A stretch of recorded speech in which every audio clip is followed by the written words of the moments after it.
I request Dr. Prashant sir to give a few words.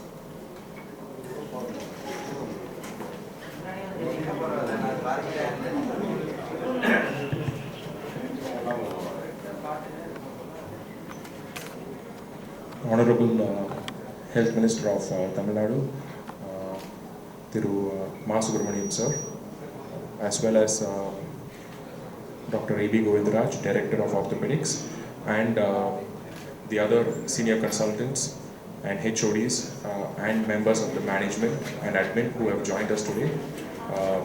And also thanks to members of the media who have joined us today. I welcome you all to MGM Healthcare. MGM Healthcare is a 400-bed quaternary care hospital with 12 operation theatres and over 100 critical care beds. In a very short span of time, MGM Healthcare has emerged as one of the top 3 hospitals in the city, as ranked by Outlook magazine. And we are also among the upcoming leading hospitals, be it in orthopedics, neurosciences, cardiology, and in transplant, as ranked by Times Healthcare. In the last 6 months, in the first half of this year, MGM Healthcare has treated patients from more than 42 different countries. But what gives us immense pride is the fact that MGM Healthcare has become the preferred healthcare destination for members of our community around Aminjikare, Annanagar, Kilpop, Mogapere. And it is a matter of pride for us that Dr. A.B. Govindaraj, who started his practice here in Pundamali High Road, is finally here back in Aminjikare to serve his patients. And a testament to that is the kind of work that the Department of Orthopedics has been doing over the last 3 years. Dr. A.B. Govindaraj and his team were one of the first few teams who joined MGM Healthcare. And we have done over 2,000 different kinds of surgeries, including knee, hip, spine, shoulder, elbow, ankle, and whatnot. This program assumes significance, this fall prevention program, because in a lot of ways, geriatric patients are like children. And I say that because they don't listen to you. I'm talking about my own parents. But also, besides that, they are vulnerable for illness, for injuries, and they need to be taken care of. And they have the mind of their own, of course, as we all know. It is important for us to create a safe environment and ecosystem for them, because a lot of patients seen by the orthopedics team here at MGM Healthcare, they come here, yes, maybe sometimes because of age, but mostly because of preventable issues like falls that happen inside the safe confines of their home. Through this novel program of fall prevention, we are trying to see how we can prevent these injuries from happening within their confines of their homes and ensuring that they have a safe environment. It is important for us to know that women in general, as they age, their bones become a lot more weak than men, and we also know that how women never really take care of themselves and have to be forced to take care of themselves. And hence, we would like to thank our Honourable Health Minister who has joined us here today, because this is an important public message. This may be a program initiated by MGM Healthcare, but this as a message has to be driven into every household, not only in Tamil Nadu but beyond. And our beloved Health Minister is in himself a symbol of fitness and staying active and healthy. And words from him will go a long way in ensuring that not just our program here, but the concept of preventive fall prevention and the GRIP program is taken across the state. Once again, I would like to thank our Honourable Health Minister for sparing his valuable time here today, this morning with us, and thank you one and all.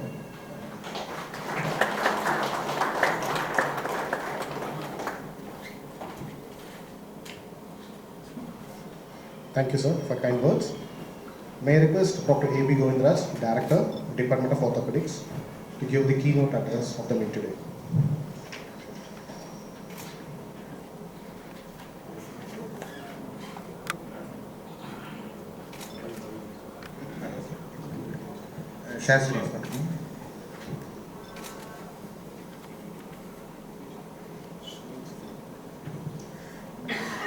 Good morning, everybody. மாண்புமிகு சுகாதாரத்துறை அமைச்சர் திரு மா சுப்பிரமணியம் அவர்கள் மற்றும் doctor Prasanth Rajagopal, dear colleagues and members of the press, I take this opportunity to welcome you all to this August gathering where we are going to talk about preventing falls in the elderly. இது எப்படி ஆரம்பிச்சதுன்னா, ஒரு 5 years முன்னாடி patient ஒருத்தவங்க வந்து கீழே விழுந்து அடிபட்டு fracture ஆகி ஃபிக்ஸ் பண்ணிட்டு வீட்டுக்கு போகும்போது கேட்டாங்க, இந்த மாதிரி அடிக்கடி எல்லாம் விழுந்துட்டுருக்காங்களே, இது விழாமல் தடுக்கிறதுக்கு எதாவது பண்ண முடியுமான்னு சொல்லிட்டு. மற்ற ஃபீல்டெல்லாம் நிறைய ப்ரோக்ராம்ஸ் இருக்குது, for smoking, for cholesterol, stroke prevention, எல்லாத்துக்கும் இருக்குது, நீங்கள் மாத்திரம் ஏன் பண்ணல அப்படின்றாங்க. Then I went and researched and saw a lot of fall prevention programs going on in the Western countries, but we are not really doing much to take it as a comprehensive program and develop it and implement it. So I came up with the idea almost 5 years ago and we started working on it, but அதை வந்து implement பண்ணுறதுக்கு it took a lot of time and understanding and cooperation from the management to assign a team. So இங்கே வந்தப்போ here also we started 3 years ago, and finally we thought we'll now arrived at a clear idea about how to go about creating. So you want to create awareness. Fall prevention, how can you prevent falls? Falls are natural, and அதை போய்ட்டு எப்படி நீங்கள் prevent பண்ணுறீங்கன்ற மாதிரி எல்லாம் கேட்க ஆரம்பித்தாங்க. வயசான விழுறது சகஜம் தானே, அதை எப்படி நீங்கள் ப்ரிவென்ட் பண்ண முடியும்? It is not natural. Falls can be devastating. ஏன்னா கீழே விழுந்து ஒருத்தவங்க ஃப்ராக்சர் ஆச்சுனாக்கா பேஷண்ட்டுக்கு மாத்திரம் இல்லை, அவங்க கூட அட்டண்டர்ஸ், சில்ட்ரன், கேர் கிவர்ஸ் எல்லாருக்குமே அது ரொம்ப இடைஞ்சல் ஒன்று பண்ணுறது. ஸோ அதை நம்ம ப்ரிவென்ட் பண்ண முடியும்னாக்கா அட்லீஸ்ட் 5 தடவை விழுறவங்கள 1 தடவை 2 தடவை மாத்திரம் விழ வச்சு ஸ்டாப் பண்ண முடியுமான்றது தான் எங்களுடைய இது point of the whole exercise. So எவ்வளோ பேர் இப்போது விழுறது வந்து ஒரு சகஜமான ஒரு காரியம் தான். 65 வயசுக்கு மேலே வந்து 1 in 3 adults, that is 1/3 of all adults fall at least once a year. அதை பற்றி ஜாஸ்தி பேசுறது இல்லை. ஏன்னாக்கா if you gonna talk about நான் கீழே விழுந்துட்டேன்னு பையன்கிட்ட இல்லை பொண்ணுக்கிட்ட சொன்னாக்கா அதை இமீடியட்லி புட் பிரேக்ஸ் அண்ட் சேர்த்து அது பண்ணாத இது பண்ணாத, so they restrict your activity. So people don't even talk about it. கீழே விழுந்ததுக்கப்புறம் they just quietly not talk about it and சொல்லாமல் விட்டுறாங்க. ஸோ இது வந்து it's a very big problem ஆக்சுவலாக சொசைட்டியில், and it is a leading cause of fatal and non-fatal injuries. தலையில் கூட அடிப்படலாம், சில சமயம் ஹெட் இன்ஜுரினால கூட people can die. So we need to recognize that there is a higher incidence of fall, and அதை வந்து நம்ம அட்ரஸ் பண்ணணும். ஏன் விழுறாங்க? எல்லாருமே விழலாம், பட் நம்மளுக்கு ஒன்றும் ஆகுதில்லை சின்ன வயசில். I am also senior citizen now, but slip ஆகலாம், வழுக்கி விடலாம். ஐ myself fell about a month ago, wet floors. So அது வந்து at least we can take some precautions to reduce the number of areas where wet floor பண்ணாக்க அந்த இடத்துல ஒரு warning sign வைக்கிறது, or avoid any dripping taps. So வீட்டில் கூட பாத்ரூம்லாம் கொஞ்சம் வெட் இருந்ததுனாக்கா we can put some mats and other things to improve. Simple measures. படிக்கட்டு வந்து சில சமயம் சின்ன சின்ன படி இருந்ததுன்னா கண்ணுக்கு தெரியாது, அதில் தடிக்க விடுறவங்க இருக்காங்க. ஐசைட், சப்போஸ் கண்ணு இப்போது க்ளோக்கமாக இருக்கும், கேட்ராக்ட் இருக்கலாம், வேரியஸ் அதர் ஐ ப்ராப்ளம்ஸ் இருக்கவங்களுக்கு வந்து அப்பப்போ ஒரு பீரியாடிக் செக், பவர் செக் பண்ணுறது, கேட்ராக்ட் இருக்காதுனாக்கா அந்த மாதிரி ஒரு we can recommend some treatment for them and reduce the incidence of falls. சில சமயம் மெடிசின்ஸ் நிறையா பிபி மெடிசின்ஸ் வந்து 5 வருஷத்துக்கு முன்னாடி கொடுத்தது அப்படியே அதே ஃபாலோ பண்ணிட்டு இருப்பாங்க சில patients. So we need to understand that blood pressures can change with time, with salt intake, with various other things. So sometimes அதை குறைக்க வேண்டியிருக்கலாம், அதிகமாக அடுத்த இன்க்ரீஸ் பண்ண வேண்டியிருக்கலாம். ஸோ இதெல்லாம் வந்து நம்ம யாராவது ஒருத்தவங்க போயிட்டு கவனிச்சாக்கா we can reduce the number of events that make people fall down. So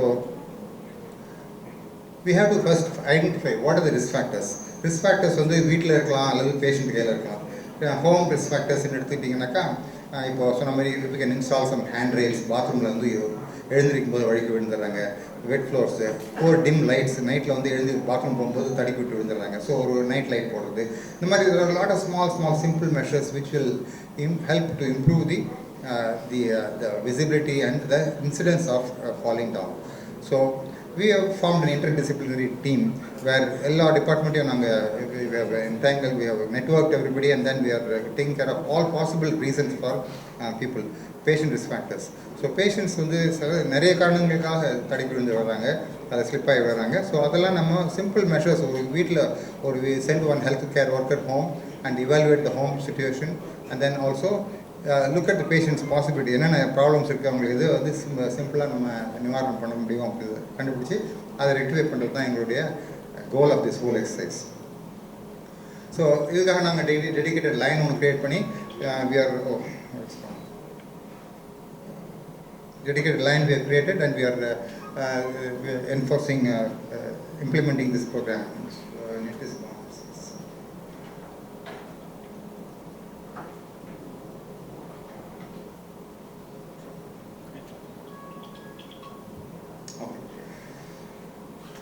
So besides patient வந்து improve பண்ணலாம், வீட்டில் இருக்க circumstances improve பண்ணலாம், plus நம்ம அடுத்தபடியாக வந்து improve the strength and balance of the patient. It's not getting shared.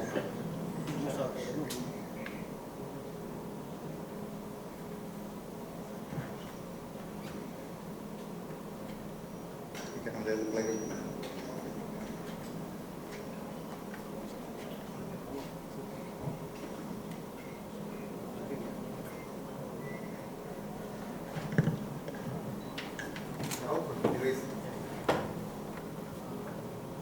So strength and balance can be improved by simple measures. Okay.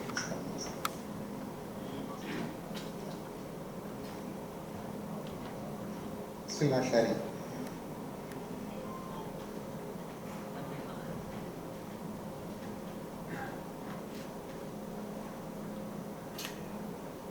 Is it internet approach?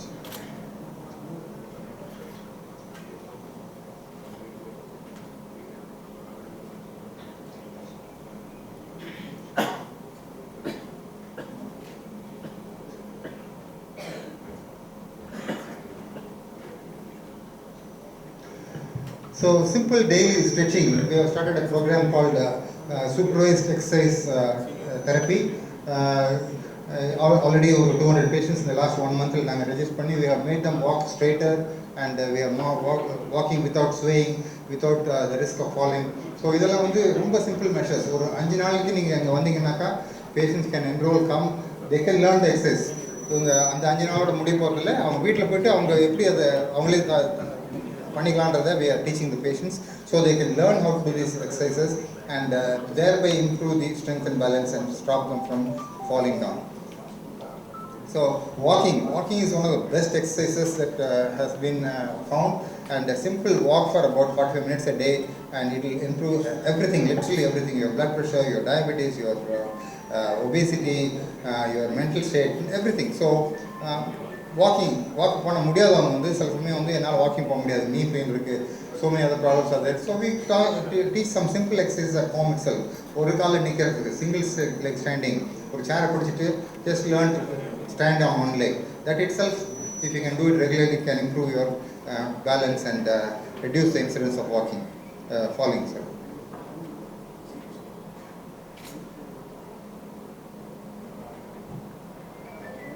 This is to show that these are very simple exercises. Physical activities are very important and improves the strength, balance and flexibility. So we go to the fourth part of the strong bones program.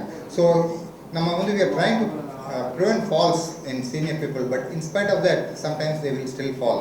We can't eliminate falls.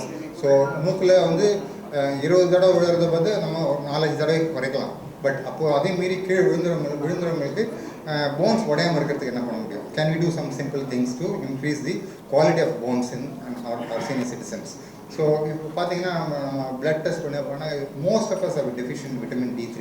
Calcium and vitamin D3 intake நம்ம வெளியில் போகிறதில்ல. Sunlight is hardly available for producing our own vitamin D.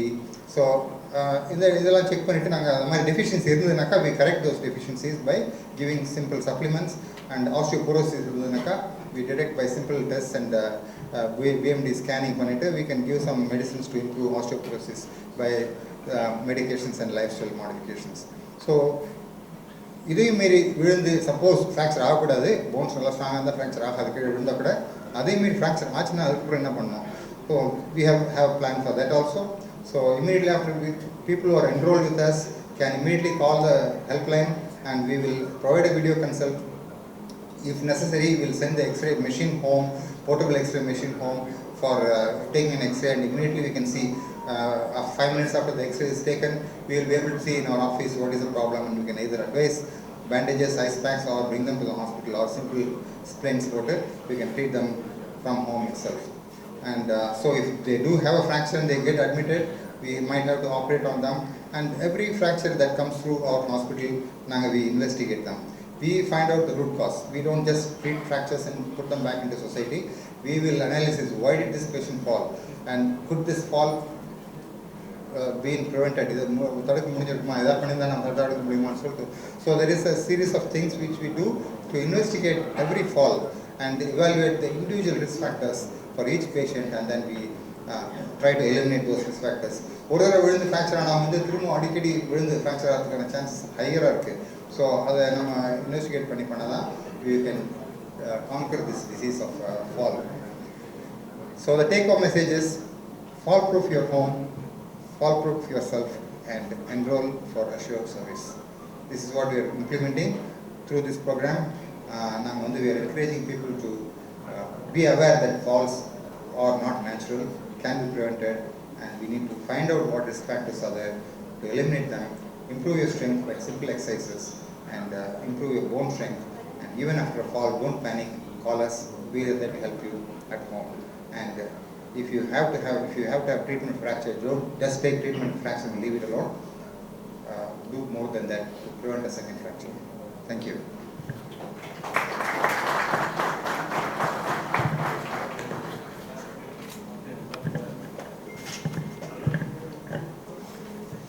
Thank you, sir.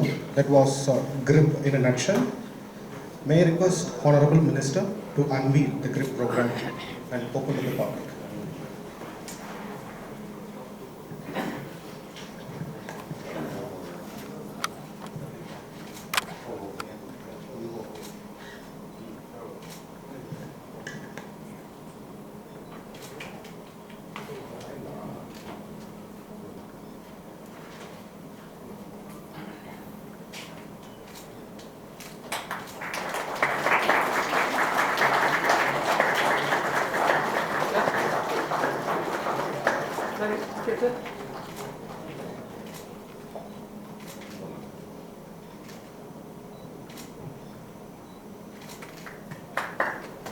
Thank you, sir. May I request, sir, can offer a few words.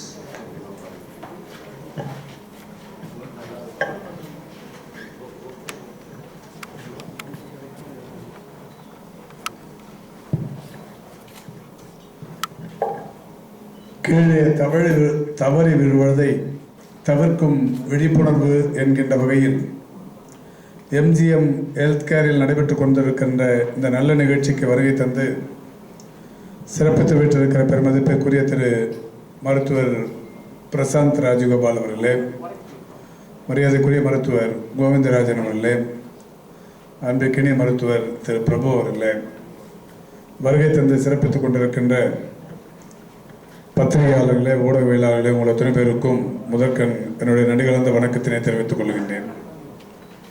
ஒரு மிக சிறப்பான நிகழ்ச்சி, பார்ப்பதற்கும் கேட்பதற்கும் ஒரு எளிமையான செய்தி, ஆனால் இது சமூகத்தில் ஒரு வலிவு பெற வேண்டிய செய்தி.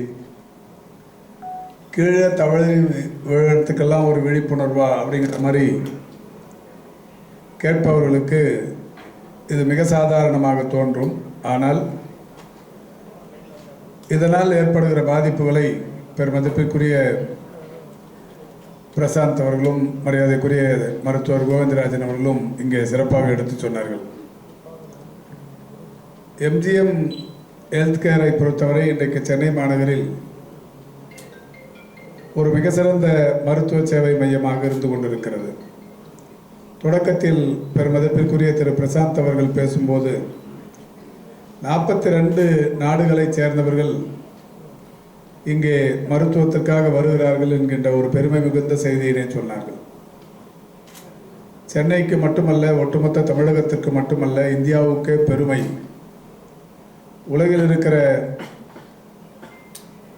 ஒரு 5இல் 1 பகுதி நாட்டினர் தமிழகத்திற்கு, குறிப்பாக சென்னைக்கு வந்து இம்மருத்துவமனையில் மருத்துவ பயன் பெறுகிறார்கள் என்கின்ற அந்த விஷயம் சென்னைக்கான ஒரு பெருமை மிகுந்த நிகழ்வாக பார்க்க முடிகிறது. அந்த வகையில் இந்த மருத்துவமனை இன்றைக்கு பல்வேறு வகைகளிலான தொடர் சாதனைகளை செய்து கொண்டிருக்கிறது. கடந்த ஒரு மாதம் மட்டும் 12 பேருக்கு ஒரே மாதத்தில் ஹார்ட் அண்ட் லங் டிரான்ஸ்பிளான்டேஷன் என்கின்ற வகையில் மிக சிறப்பான அறுவை சிகிச்சைகளை செய்து அவர்களை உயிர் பிழைக்க வைத்திருக்கிறார்கள். இந்த மகத்தான சாதனை, ஒரே மாதத்தில் 12 பேருக்கு ஹார்ட் அண்ட் லங் அறுவை சிகிச்சை என்பது ஒரு மிகப்பெரிய அளவிலான சாதனையாக இன்றைக்கு பார்க்க முடிகிறது. அதேபோல் இந்த பேரிடர் காலத்திலும் கூட இந்த 2வது அலையின் தாக்கம் கூடுதலாக இருந்த சமயத்தில் இந்த மருத்துவமனை பல்வேறு வகைகளில் புதிய புதிய திட்டங்களை செயல்படுத்தியது. அதுவும் கூட தடுப்பூசி போட்டுக்கொள்கிற அந்த பணியிலும் கூட ஒரு டிரைவிங் சிஸ்டம் மூலம் அந்த தடுப்பூசி போடும் பணியினை இங்கே தொடங்கி வைத்தார்கள். பல முன்மாதிரியான விஷயங்களை தொடர்ந்து செயல்படுத்துவதில் இந்த மருத்துவமனை ஏற்கனவே சிறந்து விளங்கி கொண்டிருக்கிறது. அந்த வகையில் தடுக்கி விழுவதை தடுக்கும் திட்டம் என்கின்ற வகையில் ஒரு அற்புதமான திட்டத்தை முன்வைத்திருக்கிறார்கள்.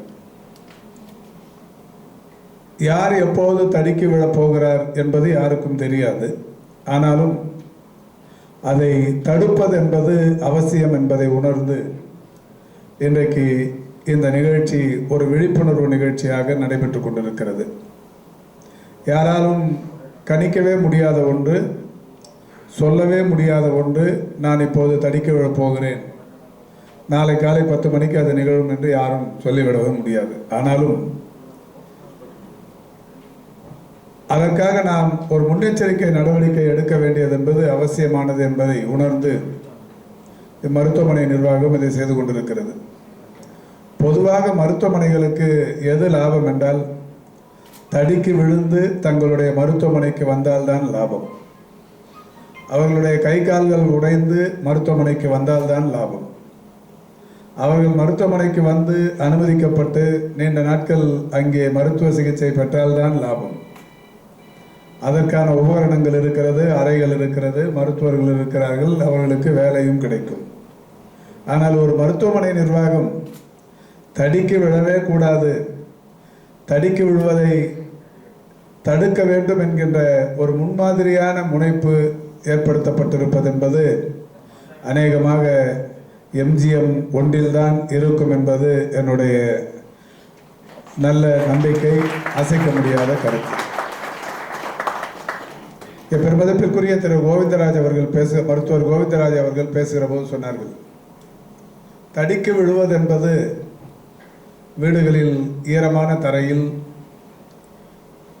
மனிதர்கள் ஒரு 55 வயதை கடந்தவர்கள், 60 வயதை கடந்தவர்கள், அதிலும் குறிப்பாக ஆண்களை விட பெண்களுக்கு அதிக அளவிலான எலும்பு பலவீனம் ஏற்படுகிற சூழலில் நடக்கிற போது தவறி விழுந்து அவர்களுக்கான அந்த கை கால்கள் உடைப்பு ஏற்பட்டு அவர்களுக்கான அந்த பாதிப்பு தொடர்ந்து மருத்துவமனைகளில் அவர்கள் பட்டுக்கொண்டிருக்கிற அவஸ்தை போன்றவற்றை எல்லாம் இங்கே விளக்கினார்கள். ஒரு 10-12 ஆண்டுகள் இருக்கும் என்று கருதுகிறேன். நானும் கூட காலையில் பல்வேறு பணிகள் நிமித்தமாய் அவசரமாக குளிப்பதற்காக குளியலறையில் சென்றபோது திடீரென்று ஒரு பெரிய அலறலோடு கீழே விழுந்து எல்லாம் உருண்டு வீட்டில் இருக்கிற அனைவருமே ஓடி வந்தார்கள். விழுந்தது நான் தான். விழுந்தவுடன் கையை தரையில் ஊனிய போது அந்த கை உடைந்து விட்டது.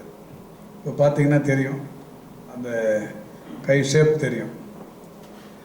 அப்போது கை அசைக்கவே முடியாத அளவுக்கு ஒரு பெரிய வலியோடு கதறிய போது வீட்டில் இருப்பவர்கள் லண்டனத்தில் இருக்கிற ஒரு தனியார் மருத்துவமனைக்கு அழைத்து சென்று அது கட்டெல்லாம் போட்டு ஓரிரு மாதம் இது செட் ஆகிறதுக்கு சிகிச்சை பெற வேண்டியிருந்தது. அப்போது விழுந்ததுங்கிறது எல்லாருமே என்ன நினைக்கிறோம், நம்முடைய அந்த குளியல் அறையில் வளவளப்பான பளபளப்பான அந்த பளிங்கு தரைகளை போட்டு அதில் குளித்தா ஒரு பெரிய மகிழ்ச்சி, நம்ம வசதியை வெளிப்படுத்துறதுக்கான அது ஒரு நல்ல வாய்ப்புன்னு நினச்சி அந்த குளியல் அறையை எல்லாருமே பளபளப்பாக வச்சுருப்பாங்க. ஆனால் அது எவ்வளோ பெரிய ஆபத்தானதுங்கிறது விழுந்த என்ன மாதிரியான ஆளுங்களுக்கு தான் தெரியும்.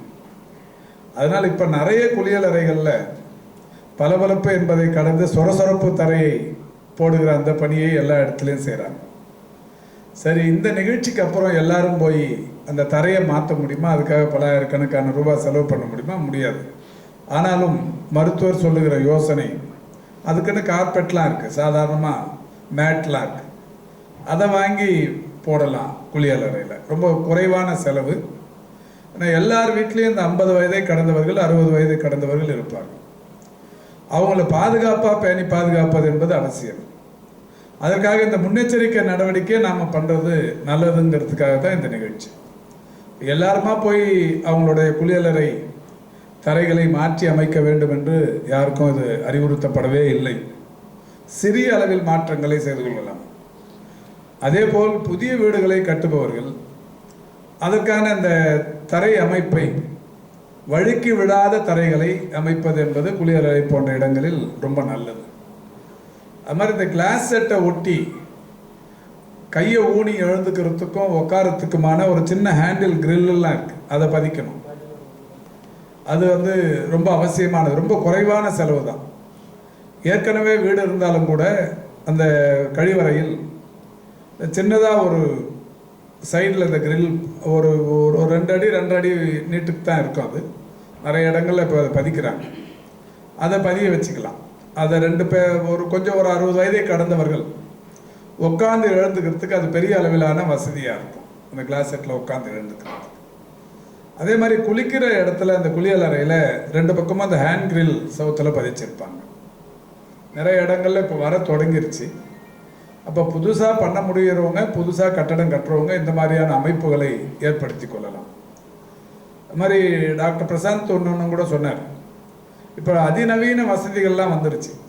ஒரு குளியலறையை அல்லது கழிவறையை அது ஈரத்தன்மையுடன் இருக்கிற தரையாக இருக்கா இல்லையான்னு தெரியறதுக்கு நீங்கள் கதவை திறந்து உள்ளே இருக்கிற லைட்டை போய் போட்டு பார்க்குறதுக்கு பதிலாகவே இப்போ சென்சார் லைட் சிஸ்டம்லாம் இருக்குது. கதவு திறக்கும் போதே லைட் எரியும். அப்போ நமக்கு கீழே அந்த தரை ஈரமாக இருக்கா இல்லை காஞ்சிருக்காங்கிறது தெரிஞ்சிடும். அந்த மாதிரியான ஒரு சிஸ்டத்தை கூட ரொம்ப குறைவான செலவில் இதெல்லாம் நாம் செய்து முடித்து கொள்ள முடிகிற காரியங்கள். அதை செய்கிறதுங்கிறது அவசியமான ஒன்று. இந்த மாதிரியெல்லாம் பாதுகாக்கப்படும் போது ஒரு 60 வயது கடந்தவர்களை நாம் பாதுகாப்பாக பேணி பாதுகாப்பது அவருடைய குழந்தைகளின் கடமை. அவருடைய பெற்றோர்களை பேணி பாதுகாப்பது என்பது அவசியமான ஒன்று. இன்னொன்று, இந்த தங்களுடைய வாரிசுகள் மட்டும்தான் அவர்கள் தான் இந்த மாதிரியான ஒரு முன்மாதிரியாக முன்னெச்சரிக்கை நடவடிக்கைகளை செய்யணும்னு நாமளும் காத்து நிற்கக்கூடாது. நாமளே நமக்கு வாய்ப்பு இருக்கிறப்ப வசதி கேட்டார் மாதிரி இந்த மாதிரியான விஷயங்களை நாம் தெளிவுபடுத்திக்கிறது, சரி பண்ணிக்கிறது அவசியம். அதுக்கான ஒரு மிகப்பெரிய அளவிலான விழிப்புணர்வாகத்தான் MGM நிர்வாகம் இதை செய்திருக்கிறது. இது ஒரு சிறிய நிகழ்ச்சியாக இருக்கலாம், ஆனால் பெரிய அளவிலான விழிப்புணர்வு மக்களை போய் சென்றடையும் பட்சத்தில் ஒரு மிகப்பெரிய அளவிலான பாதுகாப்பு முதியோருக்கு கிடைக்கும் என்பது ஒரு திண்ணமான விஷயம். எனவே இந்த முதியோரை பாதுகாப்பது, எல்லாருமே முதியவர்கள் ஆவாங்க. இன்றைக்கி 20 வயசு இருக்கிறவங்கன்னு ஒரு 30 வருஷம் கழிச்சு அவங்க முதியோர் 50 வயதை கடக்கிற போது எல்லோருமே அந்த நிலைக்கு வருகிற சூழல் என்பது இருக்கிறது. எனவே நம்மை நாம் தற்காத்து கொள்வது இந்த மாதிரியான ஒரு சிறிய அடிப்படை வசதிகளை நம் வீடுகளில் ஏற்படுத்தி கொள்வது தேவை, அவசியம் அப்படிங்கிறது தான். இந்த டி விட்டமின் இல்லைன்னா எலும்புகள் பலவீனப்பட்டு போயிருக்கும் அப்படிங்கிறத மருத்துவர் இப்போ போட்டு ஸ்லைடில் போட்டு காட்டினாங்க. அப்போ இந்த 50 வயதை கடந்தவர்களுக்கு உடற்பயிற்சி எந்த அளவுக்கான அவசியமானது அப்படிங்கிறதையும் சொன்னாங்க.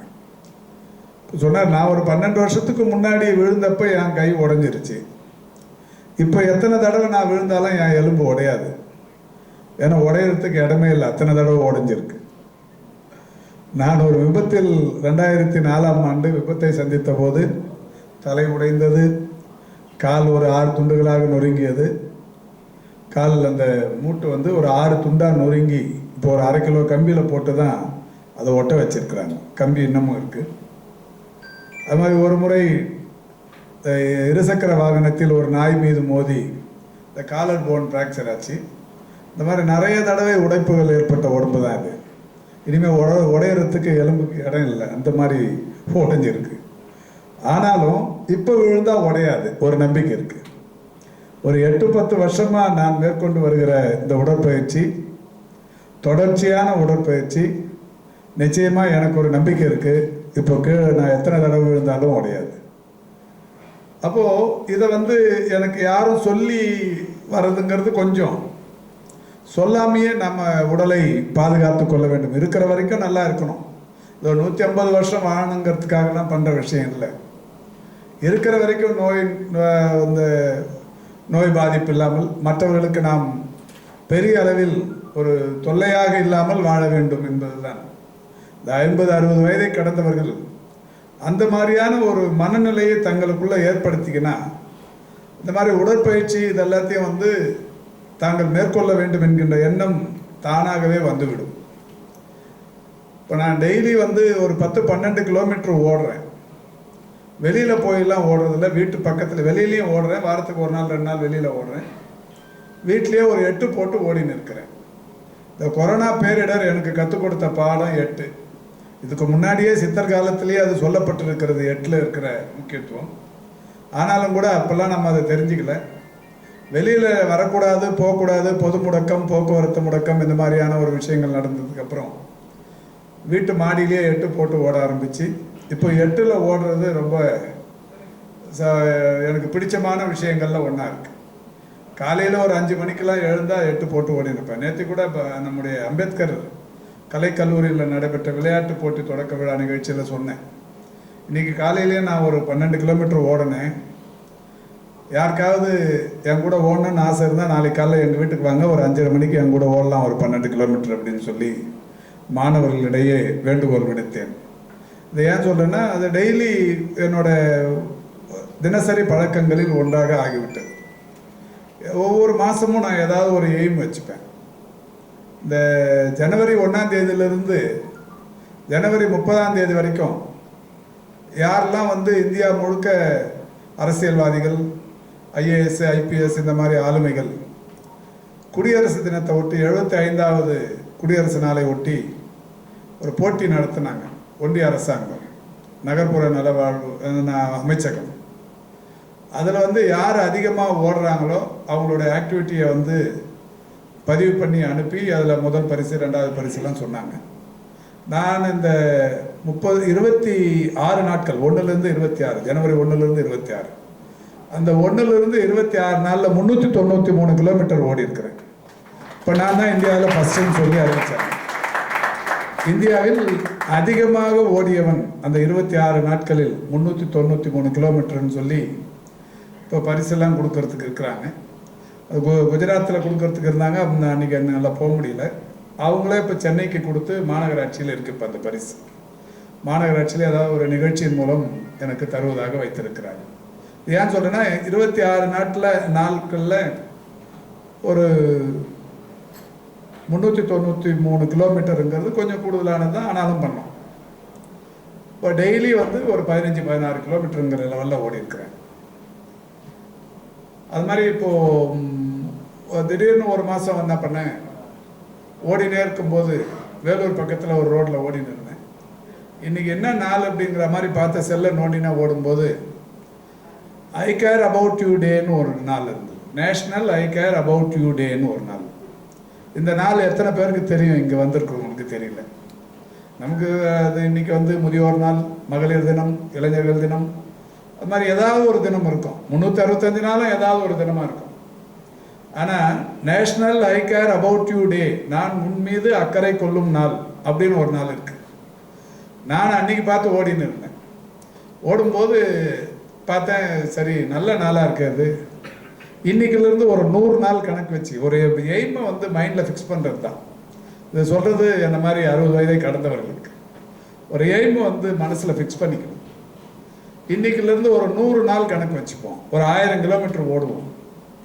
இந்த 1000 கிலோமீட்டர் ஓடி முடிக்கிற வரைக்கும் இந்த பதிவை வந்து சமூக வலைதளத்தில் போடும்போது I care about you day, I care about you டேன்னு சொல்லும்போது நம்ம மற்றவர்கள் மீது அக்கறை செலுத்துவதற்கான ஒரு வாய்ப்பும் ஏற்பட்டுவிடும். மறந்து போன விஷயங்கள், ஏதாவது அவங்களுக்கு செஞ்ச தவறுகள், இதெல்லாம் கூட திருத்திக்கிறதுக்கு ஒரு நல்ல வாய்ப்பாக அமைஞ்சிடும். சரி, அந்த நாளை வச்சு ஓட ஆரம்பித்து சரியாக 88, 89வது நாள் 1000 கிலோமீட்டர் ஓடி முடிச்சிட்டேன். 100 நாள்னு பிளான் பண்ணேன். ஆனால் 88, 89 நாளில் ஓடி முடிச்சுட்டு அதையும் சமூக என்னுடைய சோஷியல் மீடியாவில் பதிவு பண்ணியிருக்கிறேன். 1000 கிலோமீட்டர் ஓடி முடிச்சுட்டு. அந்த மாதிரி இந்த மாதம் நான் என்ன முடிவு பண்ணேன்னா, 1ஆம் தேதி ஜூன் 1 என்னுடைய பர்த்டே. அன்றைக்கி ஓடும்போது காலையில் எழுந்து ஓடும்போது என்ன நினச்சேன்னா, இந்த செப்டம்பர் முடிகிறதுக்குள்ளே, செப்டம்பர் இது மன்னிக்கணும், இந்த ஜூன் 30க்குள்ளே ஒரு 50 மணி நேரம் ஓடணும்னு முடிவு பண்ணியிருக்கிறேன். ஒவ்வொரு நாளும் ஓடி முடித்தோடனே செல்லில் ரெக்கார்ட் ஆகிடுது. 50 மணி நேரம் ஓடணும்னு முடிவு பண்ணியிருக்கிறேன். இப்போ ஓடின்னு இருக்கிறேன். இன்றைக்கி வரைக்கும் ஒரு 10-12 தான் போயிருப்பேன். இடையில ஒரு 2-3 நாள் லீவ் ஆயிடுச்சு. இன்றைக்கி அதாவது அப்போது இதை வந்து சரி பண்ணிவிடுவேன். ஒரு நாளைக்கு 2-2.5 மணி நேரம் ஓட ஆரம்பிச்சேன்னா ஒரு 10ஆம் தேதிக்கு அப்புறம் அந்த மாதிரி தொடர்ச்சியாக ஒரு 2.5 மணி நேரம் டெய்லி வச்சா கண்டிப்பாக வந்து 50 மணி நேரத்தை தாண்டிடுவேன். ஆக இது ஒரு எய்ம் ஃபிக்ஸ் பண்ணிக்கணும் லைஃப்பில். நம்ம முயற்சி பண்ணால் முடியாதது ஒன்றுமே இல்லை. அதுக்கு வயசு தடையே இல்லை. வயசும் நம்பரும் வந்து ஒரு கணக்கு தான். அதனால் மருத்துவர் கோவிந்தராஜன் சொன்னது மாதிரி நம்ம ஒரு கொள்கை முடிவோட ஒரு குறிக்கோள் எடுத்து வாழ்க்கையை அதில் நடக்க தொடங்கினோம்னா டெஃபினட்டாக எல்லாத்துலேயும் நம்ம ஜெயிக்க முடியும். அந்த வகையில் இப்போது நம்ம தானாகவே நம்முடைய உடல் உறுப்புகள் ஸ்திரத்தன்மைக்கிறோம். எனக்கு வந்து 25 வருஷம் டயபெட்டிக். என்னுடைய டாக்டர் பிரபு இங்கே தான் இருக்கார். அடிக்கடி வந்து என்னை பராமரிச்சுக்கிறவர் என்னுடைய மகனின் வகுப்பு தோழர். அப்போது நான் என்னுடைய இப்போ சர்க்கரை அளவு பார்த்திங்கன்னா திடீர்னு ஒரு மாதத்துக்கு முன்னாடி இந்த HbA1 சொல்லுவாங்க, அது வந்து அளவுக்கு அதிகமாக இருக்குது. டெய்லி சர்க்கரை அளவு 200, 210 அந்த லெவலில் தான் இருக்கும். ஆனாலும் நான் இந்த உணவு பழக்கங்களில் கட்டுப்பாடு இல்லாதவன். யார் எதை கொடுத்தாலும் சாப்பிட்ருவேன்.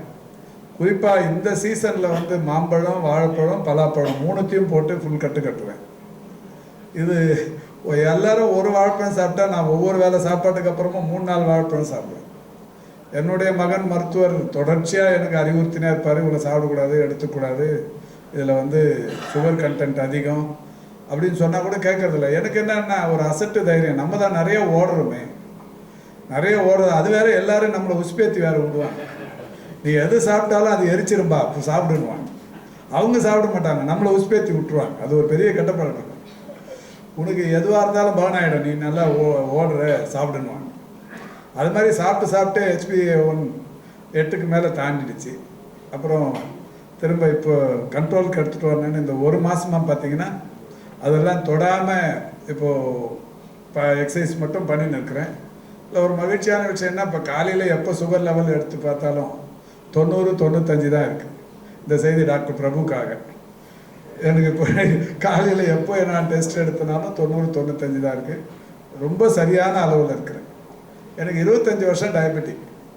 இந்த 25 வருஷம் வேறு யாருக்காவது டயபெட்டிக் இருந்திருந்தால் டெஃபினட்டாக கிட்னி போயிருக்கோம், அதுக்கு வேறு ஏதோ ட்ரீட்மெண்ட் வந்திருக்கும். 25 வருஷம் டயபெட்டிக் இருந்தோம். கண்ணாடி இல்லாமல் சின்ன எழுத்துக்கள், பொடி எழுத்துக்கள் படிக்கிறேன். முடிஞ்ச அளவுக்கு ஒரு 10 மணி நேரம் என்னால் உழைக்க முடியுது சோர்வு இல்லாமல். அது மாதிரி இதுக்கெல்லாம் காரணம் நான் பண்ணுற இந்த உடற்பயிற்சிங்கிறது தான். இதை வந்து தொடர்ச்சியாக இந்த ஒரு 7-8 வருஷத்தில் ஒரு 135 இடங்களில் மாரத்தான் ஓடி அதை ப்ரூவ் பண்ணியிருக்கிறேன். 135 இடத்துலன்னும் போது ஒரு 12 நாடுகள்லேயும் கூட ஓடி இருக்கிறேன். London, Australia, Qatar, Italy, Norway, Athens, இந்த மாதிரி ஒரு 12 நாடுகளில் ஓடி இருக்கிறேன். இந்தியா முழுக்க ஒரு 22 மாநிலங்களில் ஓடி இருக்கிறேன். எப்படியாவது இந்தியா முழுக்க இருக்கிற 36 மாநிலத்திலையும் என்னுடைய கால் தடத்தை 21 கிலோமீட்டர் பதிய வைக்கணுங்கிறது ஆசை. இன்னும் ஒரு 14 இருக்குது. அதில் ஒரு 5-6 மாநிலங்களில் இது வரைக்கும் மாரத்தானே நடத்தலை. அவங்கள நடத்த சொல்லியும் கேட்டுன்னுக்கிறேன். அங்கே இருக்கிற தெரிஞ்ச நண்பர்கள் IAS அஃபிஷியல்ஸ் மூலம் நடத்தினா அங்கேயும் போய் ஓடிடுவேன். இந்த மேகாலயா, திரிபுரா, மிசோரம் அந்த பக்கத்தெல்லாம் நடத்துறதில்லை. நடத்தினா அங்கேயும் போய் ஓடிடுவேன். இது ஏன் சொல்கிறேன்னா, இது மற்றவர்களுக்கு ஒரு விழிப்புணர்வை ஏற்படுத்துவதுங்க. ஓடுறதுங்கிறது மிசோராமில் போய் ஓடினா தான் ஓடின மாதிரியான்னு இங்கே போய் காலையில் எழுந்து பீச்சில் ஓடின மாதிரி இருக்காதா? இருக்கும். ஆனாலும் அங்கே ஓடிட்டு இந்த சமூக வலைதளத்தில் போடும்போது அது ஒரு பெரிய அளவில், இப்போ எனக்கு ஃப்ரெண்ட்ஸுன்னு பார்த்தா 4 லட்சத்தை கடந்து ஃபேஸ்புக்கில் இருக்கிறாங்க. ட்விட்டரில் பார்த்தோம்னா 260க்கு மேலே இருக்கிறாங்க, 2,60,000 மேலே. ஒவ்வொரு முறையும் நான் ஓடிட்டு இந்த செய்தியை பதிவில் போடும்போது நிறைய பேர் உங்களை பார்த்து நான் ஓடுறேன், நீங்கள் தான் எனக்கு மோட்டிவேஷன், நீங்கள் தான் எனக்கு இன்ஸ்பிரேஷன், இந்த மாதிரி சொல்லும்போது அது நமக்கு ஒரு பெரிய அளவில் ஒரு திருப்தியான ஒரு விஷயமா இருக்குது. ஒரு நாளைக்கு 4-5 பேராவது எங்கேயாவது பார்க்குறப்ப உங்களை பார்த்து தான் சார் நடக்கிறேன், நீங்கள் தான் சார் எனக்கு ரோல் மாடல் அப்படின்னு சொல்லுவாங்க. இது எல்லாத்தையும் கடந்த ஒரு சந்தோஷமான ஒரு நிகழ்வு. மற்றவர்களுக்கு நாம் ஏதோ ஒரு வகையில் சின்ன அணில் மாதிரி இருக்கிறோம், ஒரு உதவியாக. அந்த வகையில் தான் இந்த MGM Healthcare அவர்களுடைய வருமானத்திற்காகவோ அல்லது அவர்களுடைய விளம்பரத்திற்காகவோ இந்த நிகழ்ச்சி நடத்தாமல் மற்றவர்களின் நல்வாழ்வுக்காக ஒரு சிறப்பான நிகழ்ச்சி என்கின்ற வகையில் தவறி விடுவதை தடுப்பதற்கான ஒரு நிகழ்ச்சி என்பது ஒரு புதுமையானது மட்டுமல்ல, இவர்களால் நடத்தப்படுகிற ஒரு அதி அற்புதமான நிகழ்ச்சி. இந்த நிகழ்ச்சியில் நானும் கலந்து கொள்வதற்கான இந்த வாய்ப்பு என்பது மகிழ்ச்சிக்குரிய ஒன்று. இதன் மூலம் நாம் சிறுவர்களாக இருந்தாலும் அல்லது அந்த வீட்டில் இருக்கிற இளைஞர்களாக இருந்தாலும் தங்களுடைய தாய் தந்தையர், பாட்டி, பாட்டன் போன்றவர்களை மிக ஜாக்கிரதையாக பாதுகாப்பதற்குண்டான நடவடிக்கைகளை எடுக்க வேண்டும். ஒன்று, நான் ஏற்கனவே சொன்ன மாதிரியான ப்ரிவென்ஷன்ஸு அது இல்லைனாலும் மருத்துவர் சொன்னது மாதிரி அவர்களுடைய எலும்பு சக்தி திறனை அடிக்கடி மருத்துவமனைகளுக்கு சென்று உறுதிப்படுத்தி கொள்வது. எலும்பு சக்தி எந்த அளவுக்கு உறுதித்தன்மை இருக்கிறது அந்த எலும்புகளில் என்பதை உறுதிப்படுத்தி கொள்வது. வெறும் தடுக்கி தவறி விழுறதால மட்டும்தான் தடுக்கி விழுறோமா அப்படின்னா இல்லை. வெறும் ஈரத்தரையால் மட்டும்தான் நம்ம தடுக்கி விழுறோமா அப்படிங்கிறதும் இல்லை. இப்போ டயபெட்டிக் பேஷண்ட்டுக்கு கூடுதலான அந்த சர்க்கரை அளவு இருந்தாலும் சரி, இல்லை லோ சுகர் வந்துட்டாலும் சரி, லைட்டாக ஒரு கிடினஸ் வரும். அப்போ கண்டிப்பாக தவறி கீழே விழுறதுக்கு நிறைய வாய்ப்பு இருக்குது. ஹைப்பர் டென்ஷன் பேஷண்ட்டுங்களுக்கும் தவறி விழுறதுக்கு வாய்ப்பு இருக்குது. காதில் ஏதாவது சின்னதாக அறுவை சிகிச்சை அது மாதிரி பண்ணியிருந்து அதில் ஏதாவது தொடர்ச்சியாக நாம் மருத்துவம் பண்ணிக்கினாலும் எழுந்துக்கும் போதும் சரி, உட்காரும் போதும் சரி, லைட்டாக தலை சுத்தல் வரும். அந்த தலை சுத்தல் வரும்போது ஆட்டோமேட்டிக்காக கீழே தவறி விழுற மாதிரியான ஒரு சூழல் இருக்குது. மாதிரி மருத்துவ காரணங்களுக்காகவும் நம் உடலில் இருக்கிற அந்த நோய் தன்மையாலையும் அடிக்கடி தவறி விழுகிற அந்த வாய்ப்புகள் என்பது அதிகம். எனவே எந்த வயதினராக இருந்தாலும் தொடர்ச்சியாக நாம் செக் பண்ணிக்கணும்.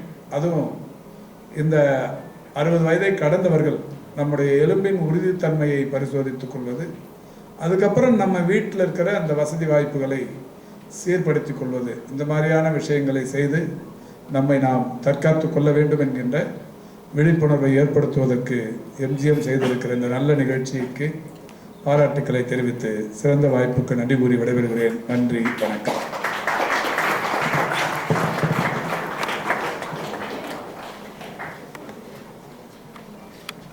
நன்றி ஐயா.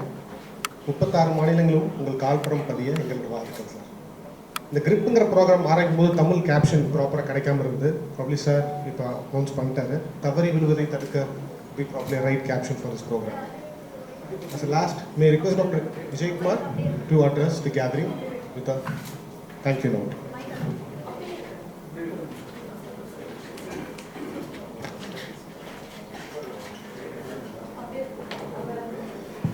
I would like to thank our Honourable Minister for Health and Family Welfare, Thiruma Subramaniam sir, the Chairman, Mr. Rajgopalan, the Director, Dr. Prashant Rajgopalan and Dr. Rujita Rajgopalan, our CEO, Mr. Harish Manyan, Dr. Anand Pai, the Director of Medical Services. I take this opportunity to congratulate Dr. A.B. Govindraj, Director of Orthopedics, and our team for this excellent program. This is the program dedicated to the people of Chennai, and we wanted to reach all across Tamilnadu